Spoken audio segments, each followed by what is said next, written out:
What's going on, everybody? I wanted to come on here and explain my journey of playing these Souls games, and boy, did it change my life.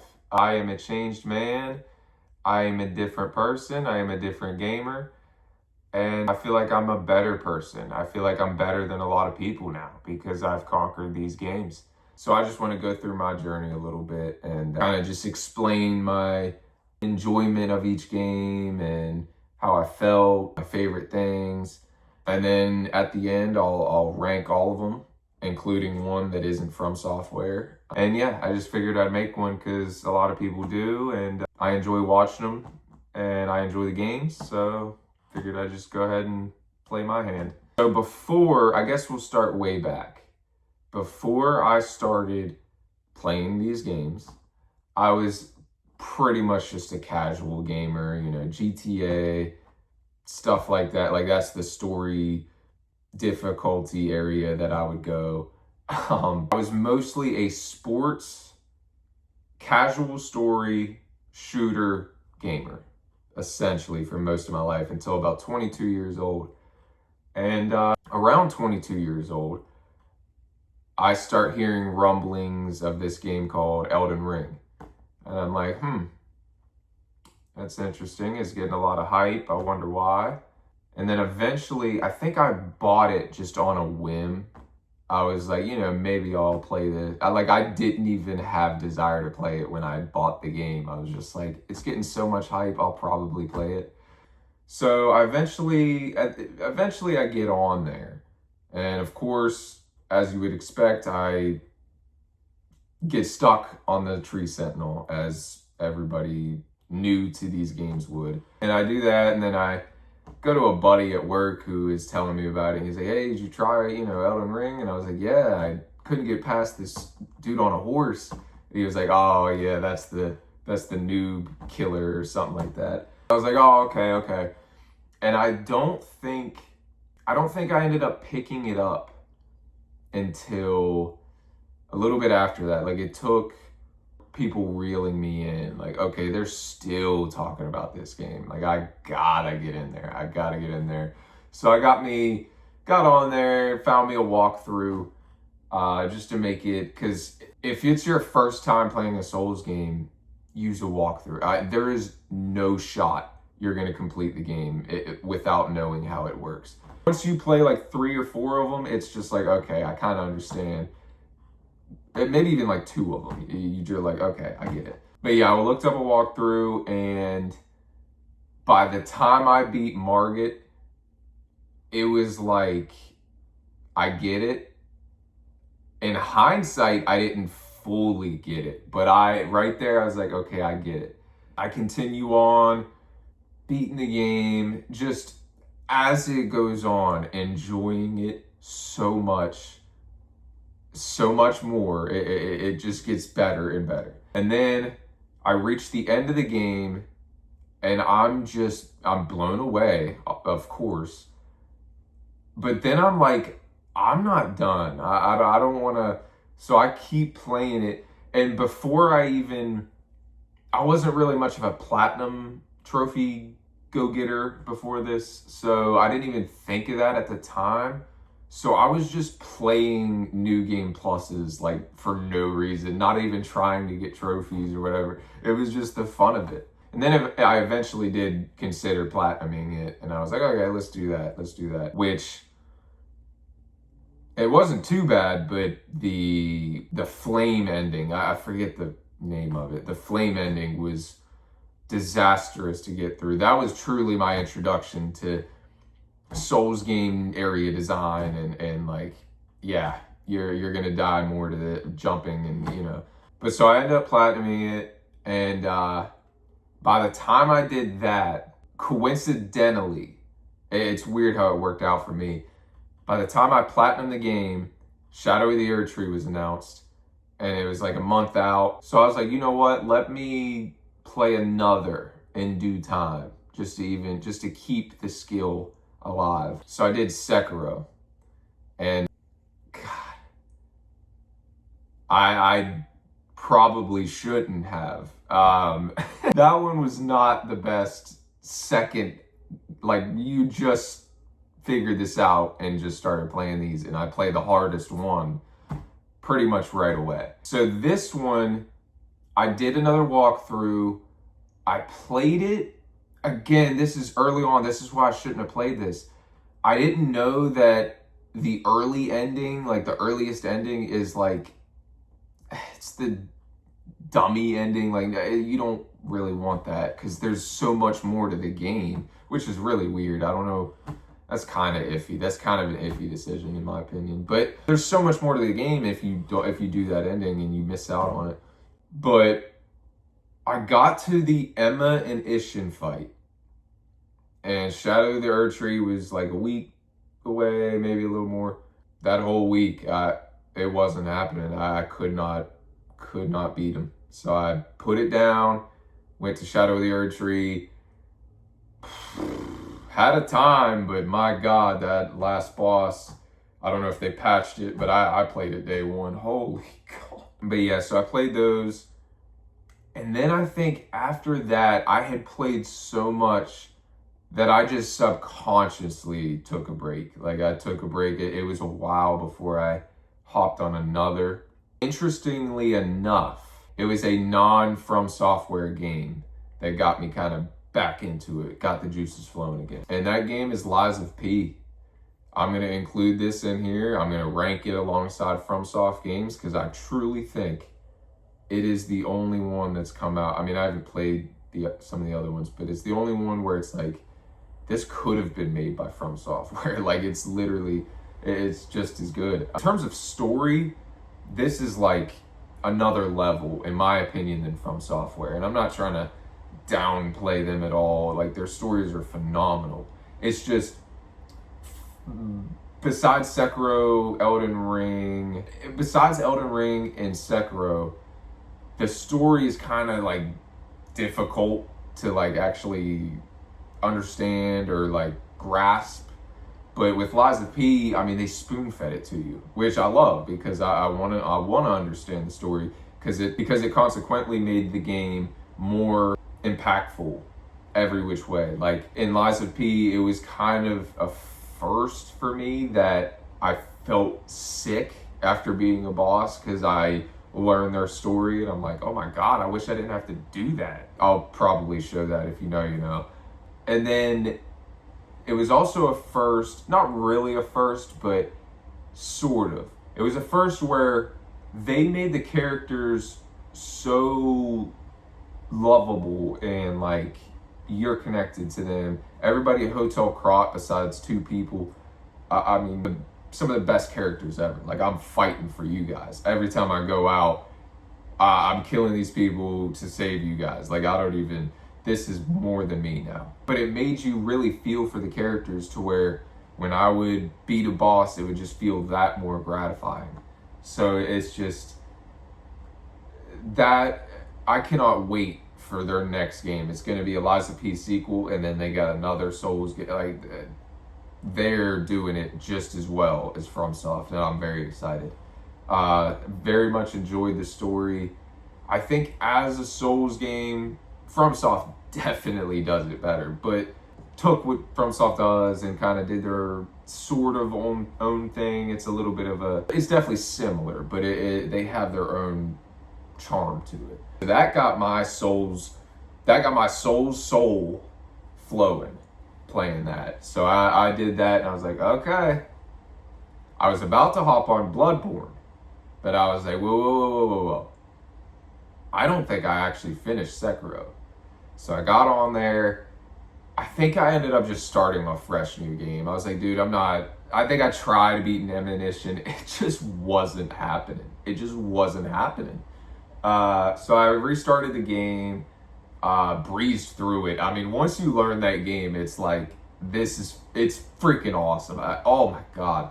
And I was like, I'm platinuming this game too. Like, yeah, I'm doing it. Which, boy, did I not know what I was getting myself into platinuming this game. It is maybe the least amount of trophies and maybe the shortest Souls game, but yet the hardest to platinum, I would argue. I mean, just for like just for two of them specifically. But just like getting through people like Father Al and things like that, it's like, oh my God. But yeah, I mean, everything else was same old, just beat bosses, find areas, or do these endings or whatever. There's 2 trophies that are just so time consuming. It's max level and max skill tree or whatever. God, does that take forever? Oh my goodness. I mean, I was more than willing to do it. Like, let's go. We got to do this. But yeah, it took a while. Platinum Sekiro. So now I have Elden Ring, Lies of P, and Sekiro Platinum. And I'm like, okay, let's do Bloodborne. This one was weirdly a struggle at first. Just like getting through areas. I don't know. This one was probably the hardest at the beginning compared to the other games. At the beginning, this game is like, what the heck? But as I progress, boy, does it get easy. Oh my God. If you've played Elden Ring or Sekiro before Bloodborne, wow, is it easy. I mean, I didn't struggle with a single boss. Like I said early on, Father G was probably where I struggled the most. Probably, if I'm thinking.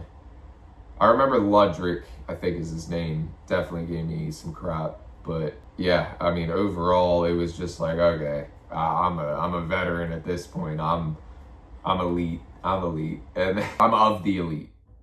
I think the overall aesthetic of this game is Lies of P and Bloodborne to me. That like the area and the atmosphere, like, really freaking cool above all the others, in my opinion. Yeah, I go through, I platinum Bloodborne. That one was probably the easiest. Well, no, Lies of P was the easiest, but Bloodborne was definitely easy. I mean, that not really hard to platinum that game. And then after that, I think, yeah.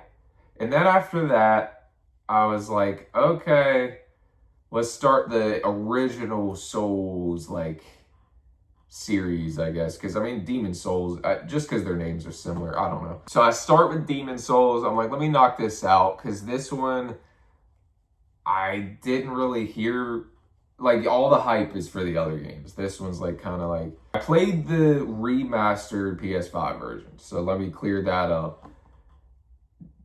Didn't really enjoy it. That game is just rage bait. When I was playing it, I could tell it was their first try at, like, this, not really first try, but, like, first legitimate, like, okay, this is our game. Because there was just certain things where they just, like, were trying to make it annoying or hard, and it's, like, just, like, cheesy way of making it annoying and hard. And it's like, okay, dude, all right. Bosses were not memorable. None of them were hard, of course. Because it's a Souls game and From Software, it's not a bad game, but it's as close to a bad game as you can get from these guys. But again, it was their first, like, major, I don't know what it is, if it's their first Souls game or first major, because people have corrected me on that. But irregardless, it does not stack up with a single other game that I'm going to name. It just doesn't. So take that with you will. I am not hating. I'm just saying everything else is so much better. So then after I angrily delete that game off my system, I go to Dark Souls 1. And I'm like, okay, I've heard a lot about this one. This one's got the classic energy. Yeah, great. I mean, the first 20 minutes, I was like, wow, this is a vast upgrade compared to Demon Souls. Oh my God, like the first 10 seconds, I'm like, yeah, yep. So I'm like, okay, my intuition was right on that. Dark Souls 1, wow. Dark Souls trilogy, I don't want to get too much of it. Just phenomenal, man, just phenomenal. The characters in this trilogy are really cool. Like Sif, for example, Andre, the Firekeeper, maybe not in 2, but I can't remember if the Firekeeper was the same in 1. I'm wondering, oh shoot, I'm just realizing something. I'm wondering if the Firekeeper in 1 was her, but it was because I'm pretty sure, oh God, I could be wrong here. I'm pretty sure Dark Souls 3 is, in terms of time period, before Dark Souls 1. So maybe Dark Souls 1 Firekeeper is cooked, or, whatever. I think I might be on the right page there. Anyways, the Dark Souls 1 was phenomenal. Again, I'm not really struggling at this point, kind of just breezing through these games. It's really the areas that make me struggle for the most part. But yeah, I mean, nothing staggering. Like, oh my God, this game is the greatest I've ever played. But one of the greats. I could stack it up with a bunch of others. So then I go to Dark Souls 2, which I want to point out that I almost skipped. I was like, man, is it even worth playing with all the stuff that I've heard? Boy, why did I ever think that? I get on Dark Souls 2, within 30 minutes, I'm like, I might enjoy this more than Dark Souls 1. And I gotta say, I ended up doing just that. Dark Souls 2, there was something about it where it was like, the jank and the dumb stuff was like kind of lovable at times. Not all the time, but at times. And I don't know, the grind of it was pretty cool. It felt like there was so much content in that game. And then the DLCs were great. I mean, they were even better than the main game. And I'm like, oh my God. But one of the worst things that game ever had, thank God it is not as bad on other FromSoft games. The boss runbacks. And I know people have talked about it before, but oh my goodness. That's like so overly ridiculous that somebody should probably be like minorly punished for that. Like, no way you're allowed to release a game that, no. I thoroughly enjoyed that. I mean, if you're getting into these and you're hearing about Dark Souls 2, it's not that bad, dude. It is not that bad. Definitely janky. Hitboxes are crazy. But you kind of get used to it and you gain that other skill of like, there's also the fact that agility has something to do with that. But also just, it gives you another skill of like, okay, I got to dodge even harder now. And it's like, that probably made me a better Souls player than I already am. So I finished that. And now Dark Souls 3 is coming up. And this is the only one I had left where it was like, this could compete with the best, as from what I've heard. And again, it's like within 30 minutes, I can tell. Within like 30 minutes, I'm like, this gameplay is very fun, very quick, very aggressive. Boss fight was like 5 minutes into the game, maybe less. I should have took him out first try, but I didn't, of course. And then I got him second. And it just felt so good. There are ad bosses and gimmick fights in here that pissed me off. But for the most part, these bosses were so fun to fight against. So fun to learn moves from. This was also the first game where I was like, let me be legit, man. I didn't use a single consumable. I didn't use arrows. I didn't use embers. I didn't use what would happen is I would die to a boss and I just wouldn't use embers. So if I did first try a boss, I probably was on one, or there might have been one where I did take it just for the extra. But for the most part, I was on like way less health than I should have been. No summons, just straight hands, like literally hands. I wasn't even using shields, like just dodge, get good, skill, and I still didn't struggle. I didn't struggle, but it made it feel so much better because it was like, dude, I'm whooping ass right now. Like, this is crazy. There were 2 or 3 times, there's a boss in there, and I want to talk about this in another video, but there's a boss in there that was handing me my ass on a gold platter. It's the only boss who did. And oh, you're probably thinking of one. And I actually first tried him. So I'll talk about that in another video. But yeah, actually like a mid-game boss. And he just was kicking my ass, dude. But once I was getting it, it was like, oh my God. Dark Souls 3 is one of the most enjoyable experiences I've ever had. It was really up there with the feeling I had with Elden Ring. Not quite, but it was up there. And quite frankly, I don't know why I'm making this video because I still haven't played the DLC for Dark Souls 3, which is literally like, I've heard so much about those bosses and the DLC. I'm probably going to like it better, but I've just liked it so much that it's like, it doesn't matter, dude. It is one of the greatest. If anything, the main reason I'm making this video is because the rankings, I don't think it could overtake what's above it, but maybe it will. I mean, I don't know. These DLCs might be that crazy, and I've heard that. And it might feature a boss that gives me a real struggle. I'm kind of scared of that because I've seriously breezed through the last 5 Souls games I've played. You know, there's struggle, of course, but I think I've been sub 10 tries on every boss since like Sekiro. I mean, it's just kind of like, I get it now. And I love it. It just feels so good to be good at these games. I don't know what it is.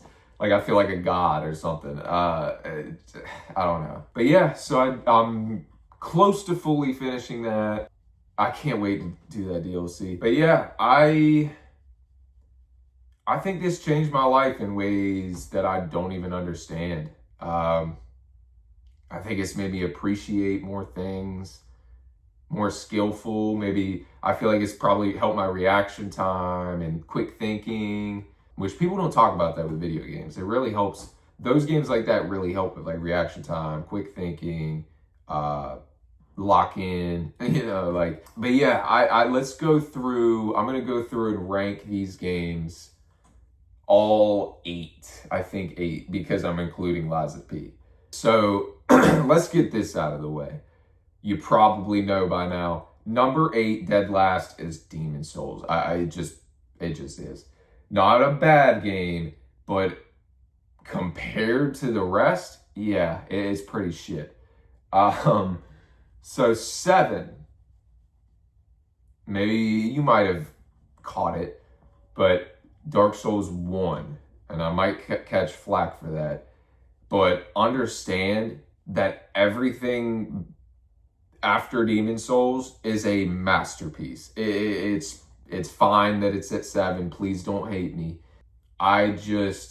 There's each game above it, I just slightly enjoyed more. Number 6, I have Dark Souls 2. And I almost wanted to put this higher, but I just can't. It doesn't have quite enough to compete with the rest. But I did really enjoy it. I mean, I was blown away. The expectation was, this is going to be mid and whatever. And it ended up being incredible. So that was a really cool experience. And I'll forever tell people that people were lying about Dark Souls 2. Number 5, I'm going to go Bloodborne. I'm sure a lot of other people will have this way higher. But I think the fact that I played Elden Ring and Sekiro before this made it so easy that I just couldn't really truly appreciate the game, which kind of sucks. But like the aesthetic, the look, the area design, the boss design, I mean, everything was hitting. It just, I don't know. Just the next 4 are just like they're just slightly up, man. Love Bloodborne. Don't hate me. Number 4. Ooh. I'm actually really teetering. I'm gonna go ahead. I really wanted to put this higher, but I'm gonna go Lies of P at 4. I almost wanted to go like 2 or 3. It's just the story just hits so hard. but I can't do that just because of the story. You know, like these other ones have everything, and yeah, I'll keep it at 4. I really want to put it higher, but I'm gonna go Dark Souls 3 at 3. I was teetering. I was like, maybe put it at 2, but it's just gonna be hard to reach the top two's enjoyment that it got out of me. But Dark Souls 3 is so right there. The fact that I've ranked it this high is insane. I never expected that. I was like, there's no way it's that great. And it is. It's that great. And number 2, we have Sekiro. I also want to point out that I really hate when people say Sekiro. They say Sekiro the entire game. As a matter of fact, they say Sekiro, Sekiro. It's not Sekiro, okay? Kind of like when people say Naruto. Nah, it's Naruto. Like, I hate when people do that, dude. Like, get it right. I don't understand. But this might be the most fun gameplay you could ever play. If you're somehow watching this and you've never played these games, this is the most fun game to ever exist. To just ever exist. Or I'll at least say most fun combat game to ever. Like, it's just so fun once it clicks, and it looks so beautiful. The area design and like beauty of it all was just, holy cow. Very samurai, very cool, very Kill Bill, because I'm a Tarantino fan. I don't know if you see the Pulp Fiction thing. But yeah, just phenomenal. Like I said, it would be very tough for anything below this to top these top 2. And number 1, as you've probably not heard the name yet, Elden Ring. My introduction, my first love, I guess. I have 8 or 9 New Game Pluses on that, at least. I know the map like the back of my hand now, and it's gigantic. If I played through it right now, it would take 2 hours. Like, I know everything now in that game. I don't think I'll ever enjoy a game that much. I've never replayed a game even close to that much. Normally when I complete a game, I'm good, dude. I don't need to replay that again. It would just be boring to me. But this, it was still really fun. Like, really fun. And I think after playing all of them, the story, cutscenes, and everything might be the most beautiful they've ever had. I mean, it is. Every boss gets the coolest cutscene ever. Every story cutscene is freaking beautiful and cool. It is like, holy cow. Oh my god. Yeah, just all phenomenal games. What a phenomenal experience, and I'm not quite done yet. I'm going to finish the Dark Souls 3 DLC soon, and then make my hardest bosses ranking, coolest bosses ranking, stuff like that. But yeah, I hope you guys enjoyed me, speaking on this stuff, kind of rambling about my enjoyment of these games and how I've completely changed as a gamer. I mean, I don't want to play easy games anymore. Like, I need that challenge now. And I quite frankly, I need this Souls formula. Like, nothing else really hits. I'm not going to lie. I tried playing Ghost of Tsushima, which was actually very fun, but the size of that game is quite overwhelming. And I was like, you know what? Let me just go play Souls or whatever. Like, I don't know. I'll probably play that game again. But yeah, I hope you guys enjoyed. See y'all another time.